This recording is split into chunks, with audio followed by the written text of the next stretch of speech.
So students, जैसा कि आप सभी को पता होगा, लास्ट वीडियो के अंदर हम लोगों ने लेटेस्ट प्रोडक्ट को अपने होम पेज पर डिस्प्ले करने का कोड किया था। अब आज की इस वीडियो के अंदर आपको क्या करना है जरा उसको समझिए। जैसे कि आपको पता होगा, यहाँ से आप जब कोई भी प्रोडक्ट को इस तरीके से ऑर्डर करते हैं तो क्या होता है कि ये ऑर्डर आपके डेटाबेस के अंदर स्टोर हो जाता है। ठीक है, तो अब इस ऑर्डर को हमें क्या करना है, एडमिन पैनल के अंदर भी शो करवाना है कुछ इस तरीके से। जैसे कि देखिए, मैंने यहाँ पे एक पहले से ही एक ऑर्डर नाम का मेन्यू यहाँ पे बना के रखा है। जैसे ही आप इस पर क्लिक करेंगे तो यहाँ पे कुछ इस तरीके का इंटरफेस आपको देखने को मिलेगा। ठीक है, अब यहाँ पे आपको करना क्या होगा, यहाँ पे एक आपको ऑप्शन मिलेगा कि आप किस टाइप के ऑर्डर को यहाँ पे इस टेबल में देखना चाहते हैं। क्या आप पेंडिंग ऑर्डर देखना चाहते हैं या फिर कंप्लीट ऑर्डर। अब पेंडिंग ऑर्डर कौन से होंगे, जिनको डिलीवर नहीं किया गया है अभी तक। ठीक है, जो अभी आए हैं आपके पास रिसीव होके। और कंप्लीट ऑर्डर वो हैं जिसकी पेमेंट भी कंप्लीट हो गई और आपने उसे डिलीवर भी कर दिया है, तो वो कंप्लीट ऑर्डर है। ठीक है, तो जैसे कि यहाँ पे मेरे पास कुछ पेंडिंग ऑर्डर हैं। अगर मैं रिसीव ऑर्डर वाले टेबल के अंदर देखूँ तो यहाँ पे 30 जून का कुछ ऑर्डर है, यहाँ पे 2 पेंडिंग ऑर्डर हैं यहाँ पे, और एक कंप्लीट वाला आपका ऑर्डर है। ठीक है, तो यहाँ पे अगर मेरे को पेंडिंग ऑर्डर देखना है तो पेंडिंग सेलेक्ट करूँगा, यहाँ पे डेट सेलेक्ट करूँगा कि किस डेट का मेरे को ऑर्डर देखना है, और गेट डेटा पे क्लिक कर दूंगा। तो इससे क्या होगा, जो आपके पेंडिंग ऑर्डर होंगे वो यहाँ पे कुछ इस तरीके से शो हो जाएंगे। अगर आपको कंप्लीट ऑर्डर देखना है तो आप उस पर क्लिक करिए तो वो आपको यहाँ पे शो हो जाएगा। ठीक है, सो उम्मीद करता हूँ ये बात अब आपको समझ में आ गई होगी कि यहाँ पे आप ऑर्डर किस तरीके से एडमिन में दिखाएंगे। ठीक है, तो चलिए फिर इसी फंक्शनैलिटी को आज की इस वीडियो में हम बनाना सीखते हैं। सो स्टूडेंट्स, देखिए यहाँ पे जो ऑर्डर वाला है मेन्यू था अभी, वो मैंने यहाँ से हटा दिया है। सब कुछ पहले जैसा कर दिया है जहाँ तक हमने लास्ट कोड किया था। ठीक है, तो चलिए अब आप आ जाइए यहाँ पे कोडिंग के अंदर, और सबसे पहले काम आपको क्या करना है, यहाँ पे index.php आपको ओपन करना है। कहाँ से ओपन करेंगे, ये जो मैनेजमेंट फोल्डर देख रहे हैं इसके अंदर जाना है आपको, और आपको यहाँ पे index.php मिल जाएगा। इसी index.php को आपको यहाँ पे ओपन कर लेना है। ठीक है, जिसके अंदर कि आपने ये 3 मेन्यू बना के रखे हैं, कैटेगरी, ऐड प्रोडक्ट और ऑल प्रोडक्ट वाले। ठीक है, तो इसी के अंदर मैं यहाँ पे एक मेन्यू बना लेता हूँ ऑर्डर के नाम से। देख लीजिए यहाँ मैंने बना लिया, इसी वाले को कॉपी करके पेस्ट कर दिया, और यहाँ पे मैंने बस नाम चेंज कर दिया, यहाँ पे पास कर दिया ऑर्डर्स, और इसके पी लिंक के अंदर मतलब पेज लिंक के अंदर मैंने यहाँ पास कर दिया ऑर्डर्स। ठीक है, तो बस आपको इसे सेव कर लेना है, और अगर आप यहाँ पे रिलोड करेंगे तो यहाँ पे आपको एक ऑर्डर्स नाम का यहाँ पे मेन्यू देखने को मिल जाएगा। ठीक है, अब इस पर क्लिक होगा तो क्या ओपन होगा, यहाँ पे आपका ऑर्डर्स नाम का पेज ओपन होगा। क्यों, क्योंकि देखिए आपने पेज लिंक में ऑर्डर्स यहाँ पे ऐसे पास किया है। ठीक है, और ये पेज कहाँ पे होना चाहिए, ये पेज होना चाहिए आपका यहाँ पे। देखिए जो PHP फोल्डर है ना मैनेजमेंट के अंदर, इसके अंदर एक पेजेस फोल्डर है। इसी पेजेस फोल्डर के अंदर इसी नाम से आपकी फ़ाइल होगी, वही फाइल आपकी यहाँ पे प्रस्तुत होगी जब आप इस पर क्लिक करेंगे। ठीक है, तो मैं यहाँ पे एक फ़ाइल बना लेता हूँ, न्यू फाइल, किस नाम से, orders.php के नाम से। ठीक है, तो देख लीजिए मैंने orders.php यहाँ पे बना लिया है। ठीक है, अब इसके अंदर आपको क्या करना है, इसके अंदर जरा देखिए, यहाँ पे आइए जरा, यहाँ पे देखिए क्या लिखा है, ऑल प्रोडक्ट। जब हम इस पर क्लिक करते हैं तो यहाँ पे क्या शो हो जाते हैं, आपके सभी प्रोडक्ट जो हैं वो सब यहाँ पे शो हो जाते हैं। ठीक है, तो आप क्या करिए, इसी का अभी पूरा का पूरा कोड उठाइए और इस ऑर्डर्स वाले में आप पेस्ट कर दीजिए। ठीक है, तो आ जाइए यहाँ पे, देखिए allproducts.php वाला आपको फाइल ओपन करना है। ठीक है, और इसके अंदर का सारा कोड आपको कॉपी पेस्ट कर लेना है। Ctrl+A से सेलेक्ट ऑल करेंगे, कॉपी करेंगे। ठीक है, और इसे कहाँ पेस्ट कर देंगे, orders.php है, इसके अंदर इस तरीके से पेस्ट कर देंगे। सेव करेंगे और रन करके देखेंगे चल रहा है कि नहीं। ठीक है, तो यहाँ पे ऑर्डर्स पे मैं क्लिक करूँगा तो क्या खुल जाएगा, आपका order.php ओपन हो जाएगा। लेकिन उसके अंदर का जो कोड लिखा हुआ है वो किस चीज़ का कोड है, ऑल प्रोडक्ट का। इसी वजह से यहाँ पे आपको ऑल प्रोडक्ट दिख रहा है ऑर्डर्स के ऊपर क्लिक करने पे। ठीक है, लेकिन हमें ये सब चेंज करना होगा, ये सब हमें अभी नहीं चाहिए होगा, तो इसके अंदर से काफ़ी सारी चीज़ें जो आपको डिलीट करनी होगी। ठीक है, तो आप आ जाइए जरा अपने orders.php के अंदर, और यहाँ पे सबसे पहला एक काम आपको करना है क्या, जो ये स्क्रिप्ट टैग देख रहे हैं, स्क्रिप्ट टैग के अंदर जितना भी कोड है वो सभी कोड आप ऐसे डिलीट कर देंगे। देखिए खाली कर देंगे अपने स्क्रिप्ट टैग को। ठीक है, दूसरा काम क्या करना है, यहाँ पे देखिए आपको एक मॉडल दिखेगा, ये देखिए मॉडल की कोडिंग को रखी है ना, ये मॉडल, तो इस मॉडल को भी आपको यहाँ से पूरा डिलीट कर देना है। देखिए कहाँ पे बंद हो रखा है ये मॉडल, देखिए ये बंद हो रखा है यहाँ पे, तो मैं इसको ऐसे सेलेक्ट कर लेता हूँ पूरा और इसे डिलीट कर देता हूँ। ठीक है, तो देखिए मॉडल मैंने सेलेक्ट कर लिया यहाँ से लेके यहाँ तक, और इसको भी मैंने यहाँ पे डिलीट कर दिया। ठीक है, तो यहाँ पे मॉडल भी आपका डिलीट हो गया, और जो जावास्क्रिप्ट का jQuery का कोड था वो भी हमने यहाँ से डिलीट कर दिया। ठीक है, अब आपको एक चीज़ और भी डिलीट करनी होगी। यहाँ पे देखिए जो आपने टेबल बॉडी देख रहे हैं ना, टेबल बॉडी, यहाँ पे जो आपने टेबल बॉडी के अंदर PHP शुरू करके बंद किया, इसको भी आपको पूरा यहाँ से इस तरह से डिलीट करना होगा। ठीक है, कुछ इस तरीके से डिलीट कर देना है।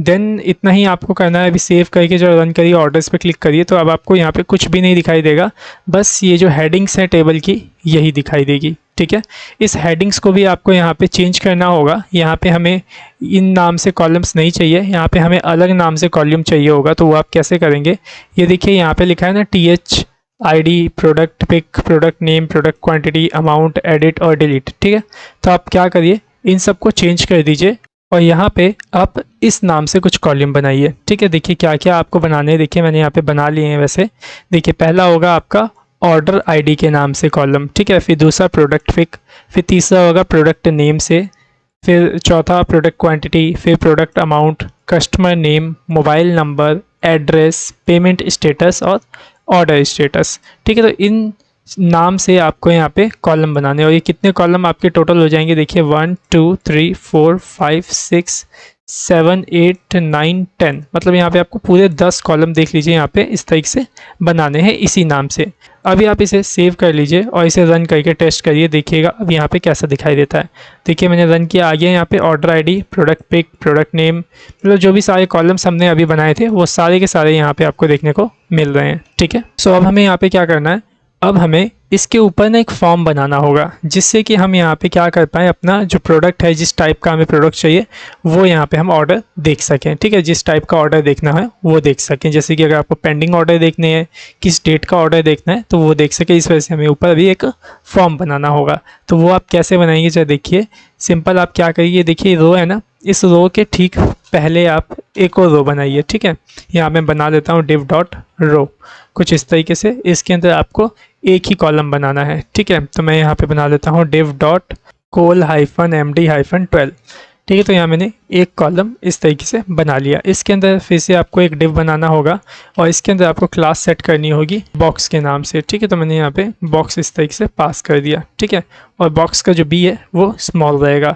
अब मैंने एक बॉक्स क्यों पास किया, क्योंकि मेरे को डिज़ाइन चाहिए था। तो देखिए यहाँ पे डिज़ाइन करके रखा हुआ है बॉक्स को। ठीक है ना, जिसकी वजह से कौन सा डिज़ाइन आ रहा है, ये शेडो वाला देखना, ये डिज़ाइन आ रहा है, तो यही डिज़ाइन मेरे को इसमें भी चाहिए। तो मैंने यहाँ बॉक्स दे दिया, इसके अंदर थोड़ा सा स्पेस थोड़ा छूट गया, तो इस वजह से पैडिंग 4 इस तरीके से मैं पास कर देता हूँ। ठीक है, इतना करने के बाद आप क्या करिए, सिंपल इसके अंदर एक फॉर्म को क्रिएट करिए। तो मैं क्या करता हूँ, यहाँ पे कुछ इस तरीके से फॉर्म को ऐसे पास कर देता हूँ। ठीक है, ये जो एक्शन एट्रीब्यूट है इसको हटा लूँगा। ठीक है, अब इस फॉर्म के अंदर पहले मेरे को एक सेलेक्ट इनपुट बनाना पड़ेगा। तो यहाँ पे आपको सेलेक्ट टैग को इस तरीके से स्टार्ट करना पड़ेगा। ठीक है, और सेलेक्ट के अंदर नेम आप दे दीजिए ऑर्डर स्टेटस। ठीक है, तो मैं ODS इस तरीके से पास कर देता हूँ ऑर्डर स्टेटस के नाम से। ठीक है ना, शॉर्ट फॉर्म में लिख दिया मैंने। अब सेलेक्ट के अंदर आप 2 ऑप्शन टैग बनाइए। तो मैंने यहाँ पे ऑप्शन को इस तरीके से स्टार्ट किया और यहाँ पहले ऑप्शन में लिखता हूँ पेंडिंग। ठीक है, तो मैं पास करता हूँ पेंडिंग। ठीक है, इसके अंदर आपको वैल्यू डालना इंपॉर्टेंट है, आप यहाँ पे वैल्यू डाल दीजिए पेंडिंग। ठीक है, तो यहाँ पे होगा क्या, जब ऑप्शन मतलब ये वाला सेलेक्ट होगा तो डेटा जो जाएगा उसके अंदर क्या लिखा हुआ जाएगा, ये पेंडिंग लिखा हुआ जाएगा, ये वाला, ना कि ये वाला जो डेटा होता है बस यूज़र को दिखाने के लिए होता है। ठीक है, तो इसी वजह से देखिए मैंने इसके अंदर P कैपिटल रखा है, लेकिन इसके अंदर जो P है वो स्मॉल है। तो इसके अंदर कुछ भी लिखेंगे तो वो कैसे लिखेंगे, स्मॉल लेटर में ही। ठीक है, तो यहाँ पे आपने ऑप्शन डाल दिया एक पेंडिंग वाला। एक और ऑप्शन टैग आप बनाइए यहाँ पे, किस नाम से, कंप्लीट के नाम से। तो यहाँ पेंडिंग को मैं यहाँ पे हटा देता हूँ और यहाँ पास करता हूँ कंप्लीट। ठीक है, और यहाँ पे भी मैं लिख दूंगा क्या, कंप्लीट। ओके, सो यहाँ पे बन गया ये आपका सेलेक्ट वाला। ठीक है, अगर अभी सेव करके रन करेंगे तो देखिए कैसा दिखेगा, कुछ इस तरीके से दिख रहा है। ठीक है, इसके अंदर आपको थोड़ा डिज़ाइन भी डालना पड़ेगा। तो वह कैसे डालेंगे, सिंपल इसके अंदर आप इस तरह से क्लास पास कर दीजिए फॉर्म -कंट्रोल का। ठीक है, तो मैंने पास कर दिया फॉर्म -कंट्रोल। ठीक है, सेव करके अब इसे रन करके देखिए, अब ये थोड़ा डिज़ाइन हो गया। देखिए ये फुल विड्थ में आ गया। ठीक है, कोई बात नहीं, फुल विड्थ में आया चाहे जैसा है, कोई प्रॉब्लम नहीं है। बट यहाँ पे छोटी सी एक प्रॉब्लम आ गई, नीचे देखिए एकदम यहाँ पे कंजस्टेड सा हो गया। तो थोड़ा सा आप यहाँ पे मार्जिन पास कर दीजिए। कहाँ पास करेंगे, मार्जिन रो में पास कर दीजिए, मार्जिन बॉटम -4। सेव करके रन करता हूँ तो देखिए अब थोड़ा सा यहाँ पे आपको गैप जो है वो देखने को मिल गया है। ठीक है, अब जो ये आपका पेंडिंग फुल विड्थ में आ रहा है, मेरे को फुल विड्थ में ये नहीं चाहिए। तो आप एक काम करिए, इसकी विड्थ आप डिसाइड कर दीजिए। तो मैं यहाँ पे इसमें विड्थ सेट कर देता हूँ 25% की। ठीक है, तो कैसे सेट करेंगे, ये क्लास आपने दिया है, यहाँ डाल दीजिए W-25। ठीक है, सेव करके रन करिए। देखिए यहाँ पे इसकी जो विड्थ है हो गई छोटी। इसी तरीके से एक और यहाँ पे आपको बनाना पड़ेगा डेट का, इनपुट टाइप डेट। तो आइए बनाइए, सेलेक्ट के बाद यहाँ पे लिखिए इनपुट टाइप डेट। ठीक है, यहाँ पे नेम भी डाल देंगे आप, यहाँ पे डाल दीजिए ऑर्डर डेट। ठीक है, ओ डेट। ठीक है, कुछ इस तरीके से यहाँ पास कर दीजिए आप क्लास को। क्या पास करेंगे, क्लास फॉर्म कंट्रोल। ठीक है, फॉर्म हाइफन कंट्रोल, कुछ इस तरीके से। ओके, सेव करिए, रन करके टेस्ट करिए। तो देखिए आ गया ये भी। इसके अंदर भी आपको विड्थ पास करनी होगी, तो वो भी पास कर देते हैं हम, विड्थ हाइफन 25। सेव करके रन करता हूँ। तो देखिए आ गया, यहाँ पे पेंडिंग भी आ गया और आपका डेट भी आ गया, लेकिन ये एक दूसरे के नीचे आ रहे हैं। मैं चाहता हूँ एक दूसरे के आगे आए, तो ये कैसे होगा जो वो समझिए। आपको क्या करना होगा, इस फॉर्म में डिस्प्ले फ्लेक्स पास करना होगा। ठीक है, अगर आप इसमें डिस्प्ले फ्लेक्स पास कर देंगे तो क्या होगा, ये वाला कंटेंट इसके बगल में दिख जाएगा। ठीक है, मतलब एक दूसरे के बगल में ये दोनों दिखने लग जाएंगे। फॉर्म में पास कर दीजिए क्लास D-फ्लेक्स, कुछ इस तरीके से। सेव करिए और रन करके टेस्ट करिए। तो देखिए एक के आगे एक दिखने लग गए। इनके बीच में थोड़ा सा स्पेस देना होगा, आपको मार्जिन लेफ्ट पास करना होगा। ठीक है, तो वो मैं यहाँ पे पास कर देता हूँ। इसके अंदर सेलेक्ट वाले में ME-3 पास कर देता हूँ। ठीक है, सेव करके अब रन करिए। तो देखिए थोड़ा सा स्पेस आपको यहाँ पे देखने को मिल रहा है। ठीक है, इसके बाद आपको क्या बनाना है, एक सबमिट बटन बनाना है। तो आ जाइए यहाँ पे, ठीक इस इनपुट के बाद आप बनाइए बटन कुछ इस तरह से, और बटन का टाइप आप यहाँ पे डिफाइन कर दीजिए, बटन टाइप सबमिट। ठीक है, और बटन में लिख दीजिए गेट डेटा, कुछ इस तरीके से। सेव कर लीजिए और रन करेंगे, लेकिन उससे पहले थोड़ा डिज़ाइन कर लेते हैं बूटस्ट्रैप के माध्यम से। तो क्लास सेट कर लीजिए BTN हाइफन प्राइमरी। ठीक है, कुछ इस तरह से। सेव करके रन करेंगे तो देखते हैं कैसा दिखाई देता है। तो देखिए आ गया यहाँ पे गेट डेटा। इनके बीच में भी स्पेस चाहिए, तो पास कर लीजिए इस वाले इनपुट के अंदर ME-3। सेव करके रन करिए। तो देखिए यहाँ पे फॉर्म आपका बनकर तैयार हो गया। ठीक है, तो अब करना क्या है, आपको यहाँ पे इस फॉर्म से डेटा उठाना है और एजाक्स करना है। जब एजाक्स करेंगे तो आपको डेटाबेस से जो डेटा है वो मिल जाएगा, जिसे कि आपको इस टेबल में प्रेजेंट करना होगा। That's it. कितना इजी है। उम्मीद करता हूँ आप ये खुद से भी कर सकते हैं, बट कोई बात नहीं, पहले देख लीजिए, क्योंकि इस चीज़ के अंदर आपको एक नया मेथड यूज़ करने की ज़रूरत पड़ेगी, तो वो शायद वो आपको नहीं पता है, तो वो देख लीजिए, फिर उसके बाद आप इसे करते रहिएगा। ठीक है, तो आ जाइए, चलिए अब हमें क्या करना है, डायरेक्ट इसका एजाक्स करना है इस फॉर्म का सबमिट होते ही। तो फॉर्म के अंदर एक कोई क्लास सेट कर लीजिए। तो मैं यहाँ पे सेट कर देता हूँ O_data_फॉर्म, मतलब ऑर्डर डेटा फॉर्म। ठीक है, इस तरीके से मैंने क्लास सेट कर लिया। अब आ जाइए, कहाँ पे आएंगे आप, यहाँ स्क्रिप्ट के अंदर स्टार्ट करिए आपका jQuery का कोड, पता ही होगा आपको। तो document.ready, और उसके बाद इसमें हम कॉल बैक फंक्शन पास करते हैं। देन इसके बाद मैं यहाँ पे किसी सेलेक्ट कर लूँगा अपने फॉर्म को, और यहाँ पास करूँगा कि जब मेरा फॉर्म सबमिट होता है तो क्या होना चाहिए, यहाँ पे कॉल बैक फंक्शन पास हो जाए। ठीक है, तो मैं वो पास कर देता हूँ यहाँ पे फंक्शन इस तरीके से। और इस फंक्शन के अंदर मैं किसे रिसीव करूँगा, इवेंट को रिसीव करूँगा, और इसके इवेंट को मैं प्रिवेंट डिफ़ॉल्ट कर दूँगा, ताकि ये रीलोड ना कर दे मेरे पेज को। ठीक है, अब इसके बाद सिंपल एजाक्स स्टार्ट करिए। यहाँ पे तो मैंने डॉलर पास किया, एजाक्स इस तरीके से पास करूँगा। ओके, यहाँ पे टाइप मैं पास कर देता हूँ पोस्ट। ठीक है, क्योंकि अभी हम पोस्ट एजाक्स करने वाले हैं यहाँ पे। और उसके बाद यहाँ पे URL पास कर दीजिए। अब URL क्या डालेंगे, ठीक है, तो यहाँ पे आप डालिए URL में कि जो ये आपका PHP फोल्डर है, तो यहाँ पे डालिए PHP फोल्डर को। इसके अंदर गेट ऑर्डर डेटा के नाम से एक फ़ाइल होगी, उसी का रिक्वेस्ट हमें करना है। तो मैं पास कर देता हूँ get_order_data.php फाइल। ठीक है, तो इसी फाइल का हमें क्या करेंगे, रिक्वेस्ट करेंगे। ठीक है, अब इसके अंदर आपको डेटा भी भेजना होगा इस फाइल के अंदर। तो यहाँ पे डेटा प्रॉपर्टी सेट करिए और यहाँ पे यूज़ करिए न्यू फॉर्म डेटा का। ठीक है, तो मैंने इसको यूज़ किया और इसमें पास कर दिया दिस को। ठीक है, स्पेलिंग गलत हो गई, THIS। ठीक है, तो यहाँ पे क्या होगा, सारा फॉर्म का डेटा आपका ये सेंड कर देगा। ठीक है, इसके बाद आपको ये भी पता होना चाहिए, जब आप न्यू फॉर्म डेटा के माध्यम से डेटा भेजते हैं तो यहाँ पे आपको प्रोसेस डेटा जो होता है उसको फॉल्स करना होता है, और कंटेंट टाइप को भी फॉल्स करना होता है। तो मैं यहाँ पे इन दोनों को फॉल्स कर लेता हूँ। ठीक है। देन उसके बाद मैं यहाँ पे सक्सेस प्रॉपर्टी को इस तरीके से पास करता हूँ और इसमें फंक्शन को ऐसे पास करता हूँ। क्यों कर रहा हूँ? क्योंकि ये फंक्शन अगर मैं पास नहीं करूँगा तो मैं रिस्पांस किस में रिसीव करूँगा, ठीक है। तो इसी वजह से मेरे को फंक्शन पास करना पड़ रहा है। तो मैंने इसमें रिस्पांस को इस तरीके से रिसीव किया और मैं इस रिस्पांस को फ़िलहाल के लिए यहाँ पे अलर्ट करता हूँ रिस्पांस को, ठीक है। RESPONSE रिस्पांस, ठीक है। तो यहाँ पे तो हो गया आपका एजाक्स, ठीक है। अब जो एजाक्स हो रहा है इस फाइल का, तो ये फाइल भी तो आपको यहाँ पे बनानी होगी, ठीक है। तो चलिए इस फाइल को बना लेते हैं। कहाँ बनाएंगे? PHP फोल्डर देख रहे हैं मैनेजमेंट के अंदर, इसी के अंदर आपको न्यू फाइल पे क्लिक करना है और gate order data dot PHP इसको बनाना है, ठीक है। अब इसके अंदर सबसे पहला काम है आप PHP को इस तरीके से स्टार्ट कर लीजिए। तो मैंने PHP ऐसे स्टार्ट कर लिया, ठीक है। अब इसके अंदर सबसे पहले रिक्वायर कर लीजिए आप db.php को, ठीक है। तो मैं पास कर देता हूँ रिक्वायर और यहाँ पास कर दूंगा db.php, ठीक है, कुछ इस तरह से। देन इसके बाद जो भी यहाँ पे डेटा आया है उसको रिसीव कर लेता हूँ। तो दो डेटा मैंने भेजे थे, एक तो ऑर्डर स्टेटस, ठीक है, तो उसे पोस्ट से रिसीव करेंगे। तो मैं पास कर देता हूँ पोस्ट और यहाँ पास कर दूंगा ODS, ठीक है, क्योंकि ODS के नाम से तो मैंने नेम यहाँ पे सेट किया था आपके इनपुट के अंदर। और यहाँ पे भी एक वेरिएबल बना लेता हूँ ODS, ठीक है, मतलब ऑर्डर स्टेटस के नाम से। और एक ऑर्डर डेट वहाँ से आई होगी तो उसको भी मैं यहाँ बना लेता हूँ O_date, ठीक है। और इसे रिसीव कर लेता हूँ यहाँ पे पोस्ट के माध्यम से, ठीक है। तो यहाँ पे मेरे पास ऑर्डर का स्टेटस आ गया और ऑर्डर की जो डेट है वो आ गया। बस इन्हीं दोनों के थ्रू मेरे को डेटा निकालना है अपने रिसीव ऑर्डर टेबल से, ठीक है। तो आ जाइए यहाँ पे चलाइए क्वेरी। तो मैं SQL या फिर चलो ऐसा करता हूँ, यहाँ रिस्पॉन्स को ही ऐसे पास कर देता हूँ और डायरेक्ट क्वेरी चलाते हैं इस तरीके से। DB के अंदर से क्वेरी ऐसे पास करेंगे, फिर इसके अंदर पास करेंगे select all column from receive order RECEIVE_ORDER, ठीक है।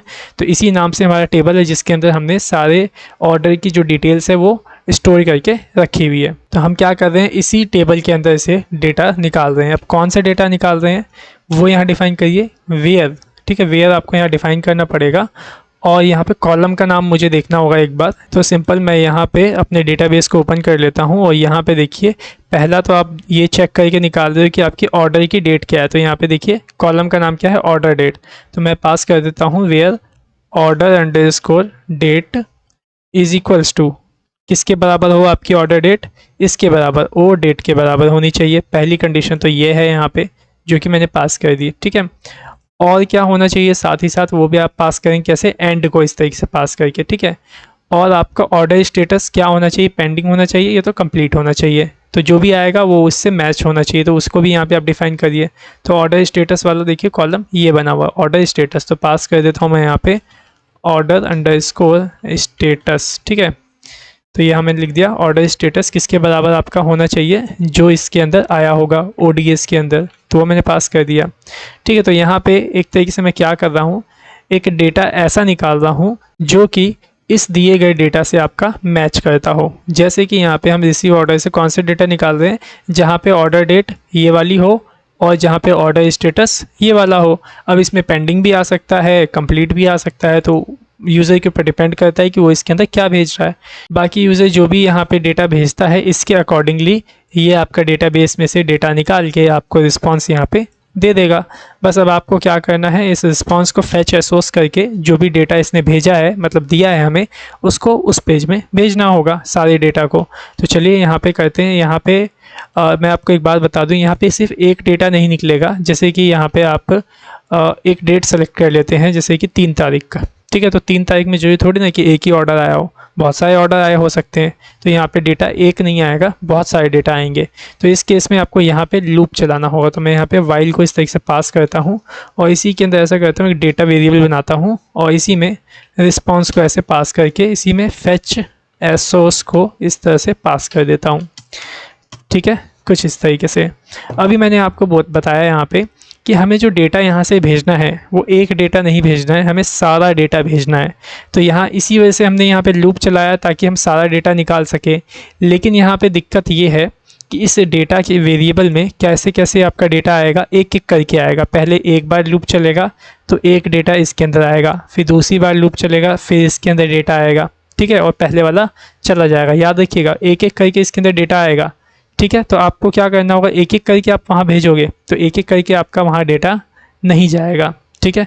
तो यहाँ पे आप क्या करिए, जो इस डेटा वेरिएबल के अंदर एक एक करके डेटा आ रहा है उन सबको इकट्ठा करके एक वेरिएबल में, एक एरे के अंदर आप असेंबल कर लीजिए, ठीक है। तो वो कैसे होगा, तो उसके लिए आप क्या करिए, यहाँ पे मैं क्या करता हूँ, एक ऑल डेटा नाम का वेरिएबल बना देता हूँ, ठीक है। और इसके अंदर एक खाली एरे को मैंने असाइन कर दिया। देखिए यहाँ पे ध्यान से, ऑल डेटा के नाम से मैंने एक वेरिएबल बनाया और इसके अंदर एक खाली एरे को असाइन कर दिया। अब मैं क्या करूँगा, इस डेटा में एक एक करके जो भी डेटा आ रहा है उसको मैं इसके अंदर स्टोर करता रहूँगा। फिर जब सारा डेटा आ जाएगा तब मैं इसको जेसन एनकोड करके अपने उस वाले पेज में भेज दूँगा, ठीक है। उम्मीद करता हूँ समझ में आ गया होगा। नहीं समझ में आया तो 102 बार ये वीडियो देख लीजिएगा, सही से समझ में आ जाएगा, ठीक है। अब यहाँ पे एक काम ये भी आपको करना है कि जब इसके अंदर का एक एक करके जो डेटा आ रहा है उसको इसके अंदर डालना है, तो वो आप डालोगे कैसे, तो उसके लिए एक मेथड आता है जिसका नाम है array_push मेथड, ठीक है। इसके अंदर आपको दो पैरामीटर पास करने होते हैं। पहला पैरामीटर आपको ये पास करना होता है कि आप किस एरे के अंदर डेटा स्टोर करना चाहते हो। तो मेरे को इस एरे के अंदर डेटा स्टोर करना है, तो आप वो यहाँ पे पहले डाल दो, ठीक है। और दूसरे पैरामीटर में आपको वो डालना होता है कि किस वेरिएबल में आपका बार बार डेटा आ रहा है। तो इसके अंदर मेरा बार बार डेटा आ रहा है, तो आप इसको यहाँ पे ऐसे राइट कर दो।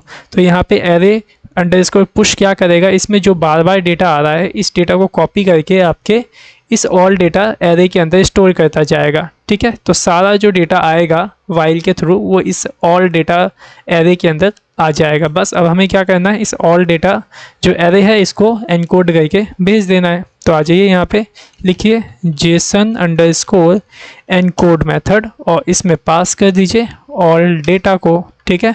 और सिंपल इसको आप क्या करवा दीजिए, यहाँ से एको करवा दीजिए। तो मैंने एको कर दिया, तो इसका मतलब क्या हो गया, जो भी डेटा आएगा वो सारा का सारा डेटा आपका कहाँ आ जाएगा, orders.php के रिस्पॉन्स के अंदर आ जाएगा, ठीक है। सो उम्मीद करता हूँ ये चीज़ अब आपको सही से समझ में आ गई होगी। तो चलिए अब जब हमने इतना सब कुछ कोड कर लिया तो अब इसको एक बार टेस्ट करके देखते हैं, ठीक है। यहाँ पे अलर्ट में देख लीजिए रिस्पॉन्स को मैंने प्रिंट किया हुआ है, ठीक है। आइए यहाँ पे एक बार रिलोड कर लेता हूँ मैं इसको, और यहाँ पे मैं ऑर्डर डेट डाल देता हूँ 30 तारीख 30 जून का, क्योंकि मेरे पास जो पेंडिंग ऑर्डर पड़े हुए हैं वो 30 तारीख के हैं, ठीक है।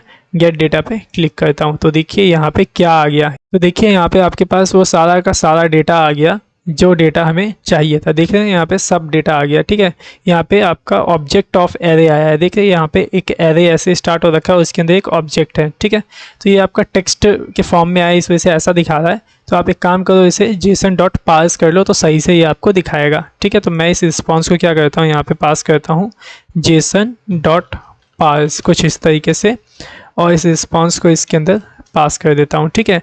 और ये अलर्ट में जो हम दिखा रहे हैं, अलर्ट में मत दिखाइए, इसको कंसोल में ऐसे पास करिए, console.log के अंदर, ठीक है।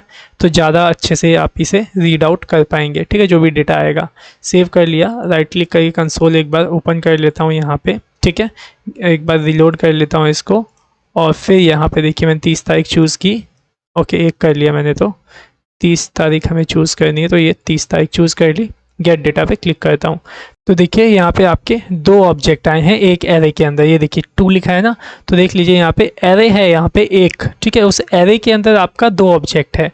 तो इस एरे के अंदर जो पहला ऑब्जेक्ट आया वो किस नंबर पे, 0 इंडेक्सिंग नंबर पे, और जो दूसरा ऑब्जेक्ट आया है दूसरा डेटा वो फर्स्ट इंडेक्सिंग नंबर पे। मतलब आप यहाँ पे समझ रहे हैं, यहाँ पे जो भी आपका डेटा आ रहा है वो एक एरे के अंदर ऑब्जेक्ट का रूप लेकर के यहाँ पे हमें मिल रहा है, ठीक है। मतलब क्या कर रखा है यहाँ पे, एक रोज का जो डेटा है वो पूरा एक ऑब्जेक्ट के अंदर आपको दिया है ताकि इधर उधर ना हो सके, ठीक है। तो बस अब आपको तो डेटा यहाँ पे मिल गया है। देखो 0 इंडेक्सिंग नंबर पे क्या क्या डेटा है उसको निकाल लेंगे, और फर्स्ट इंडेक्सिंग नंबर पे क्या क्या डेटा है उसको निकाल लेंगे। बस डेटा तो अब आपको मिल गया। बस अब आपको क्या करना है, यहाँ पे प्रेजेंट ही तो करना है। तो चलिए इसको भी प्रेजेंट कर लेते हैं। कैसे होगा यहाँ पे ये प्रेजेंट, जरा उसको समझिएगा। आइए यहाँ पे console.log यहाँ पे आपने पास कर रखा है, इसको हटाइए यहाँ से console.log को, और इसका ब्रैकेट भी हटाइए, और इसको आप रखिए एक वेरिएबल में। तो मैं वेरिएबल बना लेता हूँ all_ डेटा के नाम से, ठीक है। अब जो यहाँ पे एक बात समझिएगा, जो ये ऑल डेटा के अंदर आपका एक एरे आ रहा है जिसके अंदर बहुत सारे क्या हैं, ऑब्जेक्ट्स हैं, ठीक है। तो यहाँ पे ये एरे जो है इसके लिए आपको लूप चलाना होगा अगर आप इसमें से डेटा निकालना चाहते हैं तो। अब जैसे कि यहाँ मैंने अभी आपको बताया फर्स्ट इंडेक्सिंग नंबर पे ये डेटा है, 0 इंडेक्सिंग नंबर पे ये डेटा है, तो आप ही बताइए क्या एक एक करके आप इनको पास करेंगे, 0 पे ये चाहिए, 1 पे ये चाहिए, ठीक है। तो यहाँ पे हम क्या करेंगे, 0 1 के लिए लूप चलाएंगे, ठीक है। तो जितना भी डेटा, अगर 10 डेटा भी आएगा तो वो लूप के थ्रू ही हम यहाँ पे निकाल देंगे, ठीक है। तो सिंपल एक काम करिए, यहाँ पे वेरिएबल बनाइए आई के नाम से, शायद मुझे लगता है भूल गए हैं क्या आप फॉर लूप, क्योंकि यहाँ पे फॉर लूप चलने वाला है, ठीक है। तो फॉर लूप आई थिंक किए हुए आपको बहुत दिन हो गए, तो यहाँ पे आपकी रिवीजन भी हो जाएगी इसी बहाने, ठीक है। तो फॉर लूप आपको यहाँ पे चलाना होगा, चलाइए फॉर लूप, और यहाँ पे आई में डिफाइन करिए 0 को, ठीक है।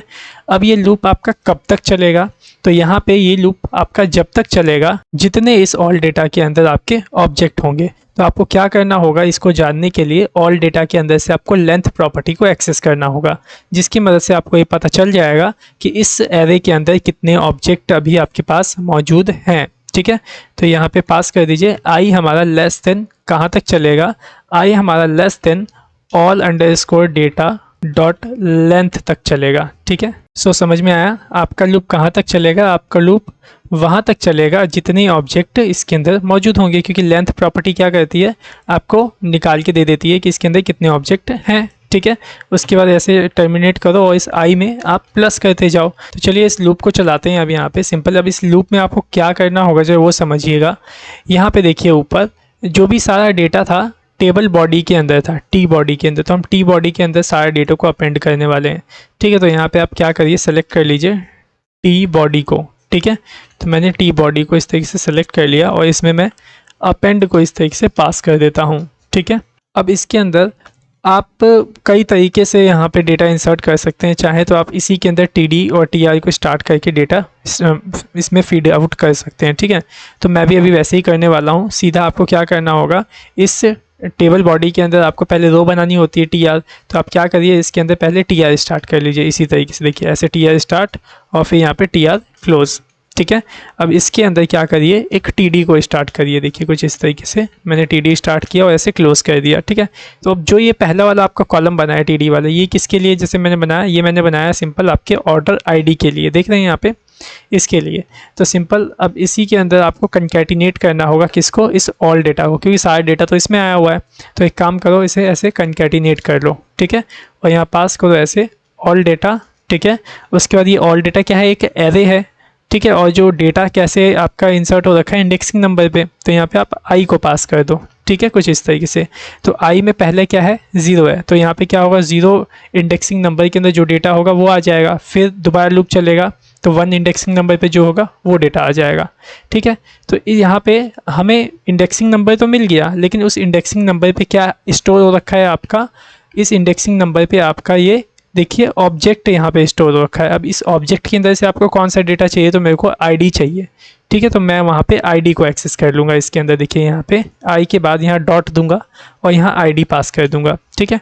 अभी अगर मैं इसे सेव करके रन करता हूँ तो सबसे पहले इसे रिलोड कर लेता हूँ चाहे यहाँ से, और फिर उसके बाद मैं यहाँ पे डेट सेलेक्ट कर लूँगा, ठीक है, और गेट डेटा पे क्लिक करता हूँ। तो देखिए यहाँ पे आपको ऑर्डर आईडी मिल गया 1 और 3, देखिए 0 वाले पे 1 था, ये देखिए ऑर्डर आईडी, और ये 1 वाले पे ऑर्डर आईडी आपकी क्या है, 3 है, देख रहे हैं आप यहाँ पे। तो इस तरीके से आपको मिल गया ऑर्डर आईडी। अब आपको प्रोडक्ट पिक यहाँ पे दिखाना है, तो चलिए प्रोडक्ट पिक के लिए अब आप यहाँ पे टी बना लीजिए, ठीक है। और इसके अंदर आप एंटर करके कोड नहीं करेंगे, एंटर करके करेंगे तो दिक्कत हो जाएगा, ठीक है। तो अब यहाँ पे आप सिंपल ऐसे ही पास करिए एक और टी को, ठीक है। और ये जो टी होगा किसके लिए होगा, इमेज के लिए, तो आप इसी में इमेज टैग को इस तरीके से स्टार्ट कर लीजिए, ठीक है। और इसके बाद इसके अंदर SRC को ऐसे पास करिए, ठीक है। और इसके अंदर सिंगल कोट्स में आप पास कर दीजिए कि आपका जो इमेज है कहाँ रखा हुआ है। तो आपका इमेज है एक फोल्डर से बाहर आपको निकलना है, ठीक है।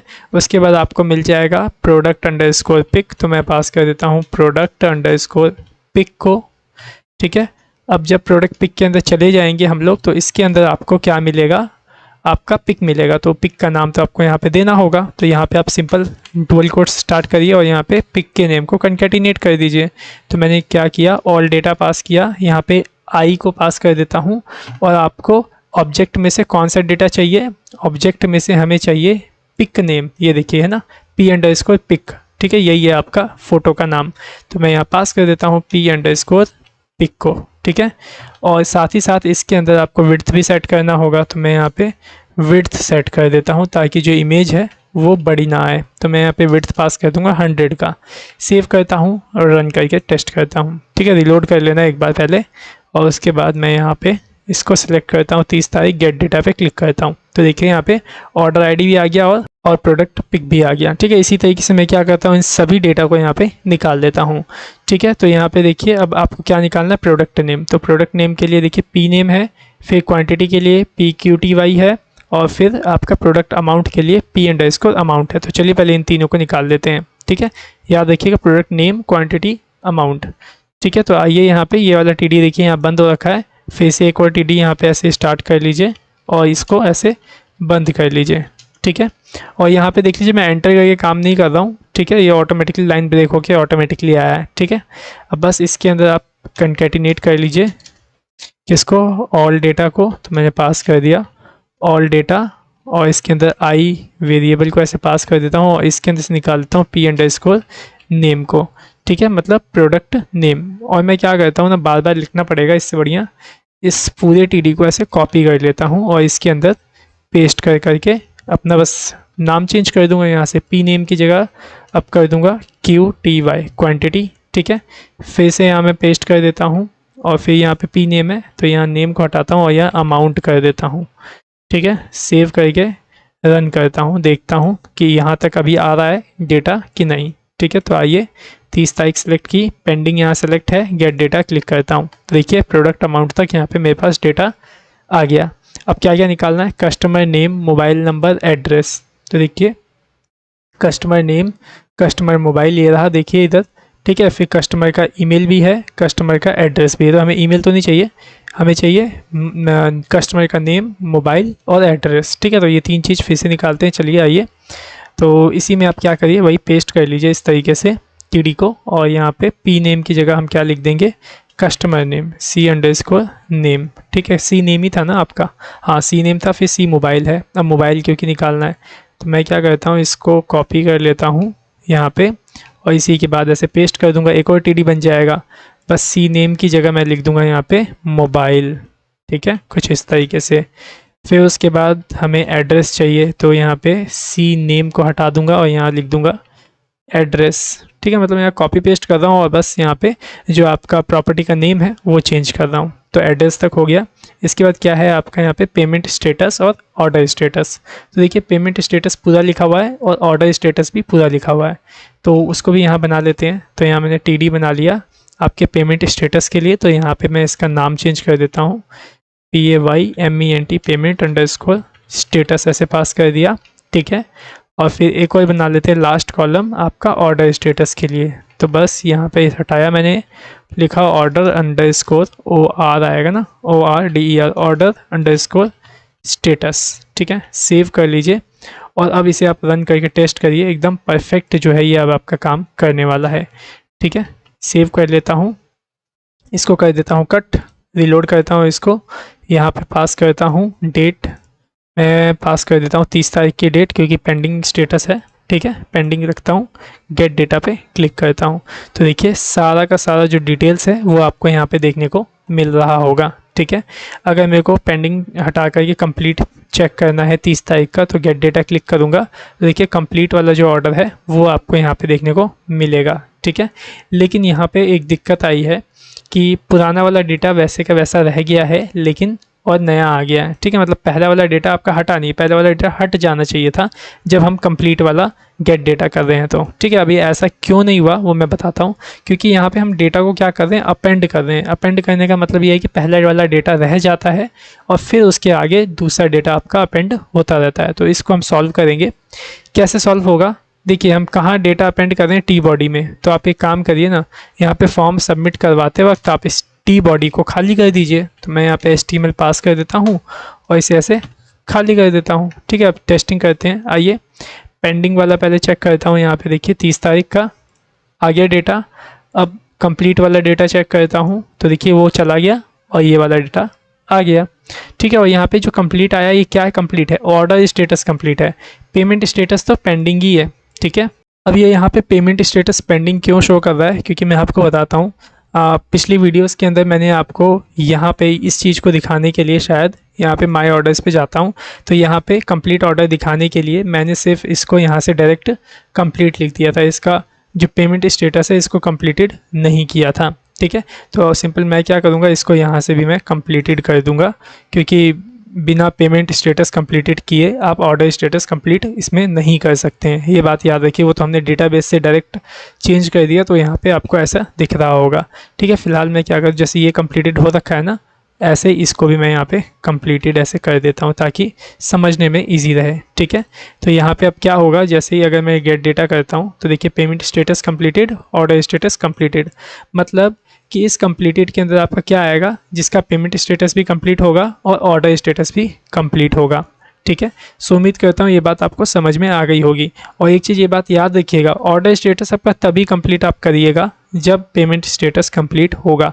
जैसे कि यूज़र ने कैश ऑन डिलीवरी में आपको दिया, जैसे पेंडिंग स्टेटस मैं निकालता हूँ, तो देखिए ये कैश ऑन डिलीवरी है, ये पेंडिंग वाला जो है आपका कैश ऑन डिलीवरी है।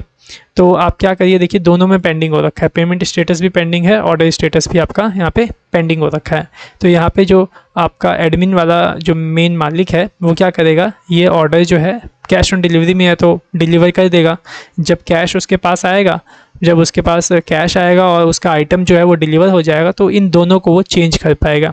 अब जो चेंज करने वाला कोड है वो आज की इस वीडियो में नहीं करेंगे, वो नेक्स्ट वीडियो में हम करेंगे कि इसको आप कैसे, इस ऑर्डर स्टेटस को और पेमेंट स्टेटस को आप कैसे यहीं से चेंज कर पाओगे। ठीक है, फिलहाल आज की इस वीडियो में इतना ही था कि आप किस तरीके से जो भी आपको यहाँ पे ऑर्डर आ रहे हैं, जैसे कि देखिए यहाँ पे ऑर्डर मैंने किया हुआ है, जैसे आज भी मैंने एक ऑर्डर किया शायद, या फिर कल के डेट में होगा, जैसे 3 तारीख के डेट में देखता हूँ कोई ऑर्डर आया है कि नहीं। तो देखिए 3 तारीख के डेट में कोई ऑर्डर नहीं है तो कुछ नहीं दिखाया। 2 तारीख को चेक करता हूँ तो देखिए 2 तारीख को एक ऑर्डर है, तो वो यहाँ पे आपको शो कर रहा है। ठीक है, और यहाँ देखिए पेमेंट स्टेटस पेंडिंग है, ऑर्डर स्टेटस भी पेंडिंग है, मतलब यहाँ पे पेंडिंग वाला ही आपको शो करेगा। लेकिन जो पेमेंट स्टेटस पेंडिंग है इसका मतलब ये है कि ये आपकी कैश ऑन डिलीवरी है, क्योंकि कोई अगर ऑनलाइन पेमेंट करेगा आपको तो यहाँ पे उसका पेमेंट स्टेटस तो हम पहले से ही कंप्लीटेड शो करवा देते हैं। ठीक है ना, पेमेंट करवाते वक्त, तो इस चीज़ का आपको ध्यान रखना है। बाकी यहाँ पे आप देख लीजिए कि किस तरीके से आप यूज़र का जो ऑर्डर है वो यहाँ पे हैंडल कर पाएंगे, मैनेज कर पाएंगे। ठीक है, सो उम्मीद करता हूँ आज की इस वीडियो में आपको बहुत कुछ सीखने को मिला होगा और अच्छे से समझ में आया होगा। अगर कोई ऐसी बात जो समझ में ना आई हो तो आप हमसे डायरेक्ट कांटेक्ट करके पूछ सकते हैं। ओके, सो आज की इस वीडियो में इतना ही, सो मिलते हैं नेक्स्ट वीडियो में। So thanks for watching our video, have a nice day.